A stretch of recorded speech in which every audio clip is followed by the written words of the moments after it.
khi muốn đi thật xa xôi, bên em chẳng cách rời, ta đi đến cuối cuộc đời. Mà sao lại khó quá em ơi, thời gian đã thay đổi, hơi ấm không còn dành riêng một người. Chuyện tình yêu nào ai biết trước mai sau thế nào. Từng hẹn em cùng nhau ta sống đến chẳng mai đâu, thế nhưng ngày qua chẳng ai giận ai, mà sao cứ xa nhau cứ u hoài, lặng lẽ cho nhau hai lối đi vô cùng. Yêu thương chẳng khác chỉ một cơn mưa giữa đầu. Thời gian xa cách nhau, em giấu anh điều gì? Tình yêu đang ngấm em, sao nói câu dừng đi? Mùa đông không có anh, nhưng nắng xanh bên em ấm môi ngày. Nếu yêu dễ dàng thì xa cũng thế phải không? Rồi khi không có em, anh phải sống thế nào? Chỉ là đau chút thôi, sao khó phải người ơi? Từ nay em hãy vui giữ lấy yêu thương em đã đánh đổi. Hãy quên đi, anh nghĩ em làm được thôi.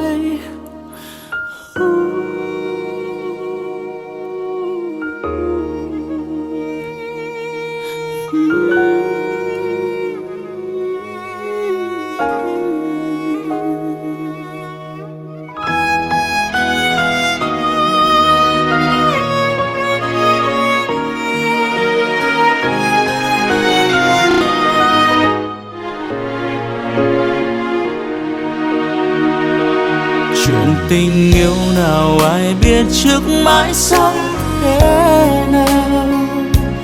Từng hẹn em cùng nhau ta sống đến chẳng mai đâu, thế nhưng ngày qua chẳng ai giận ai, mà sao cứ xa nhau cứ hoài, lặng lẽ cho nhau hai lối đi vô cùng.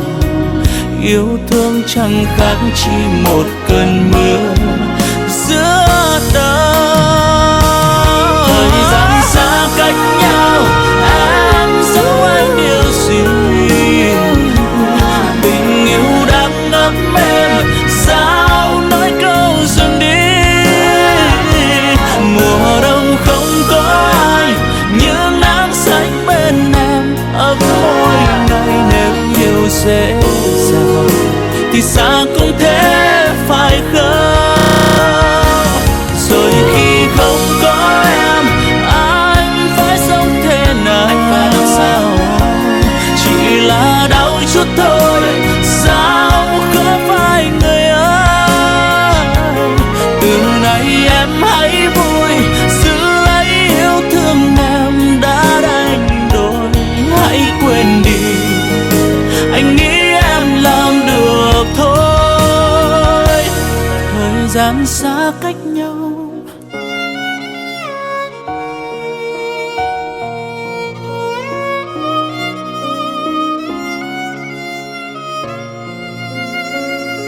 mùa đông không có anh, nhưng nắng xanh bên em ấm môi ngày. Nếu yêu dễ dàng thì xa cũng thế phải không?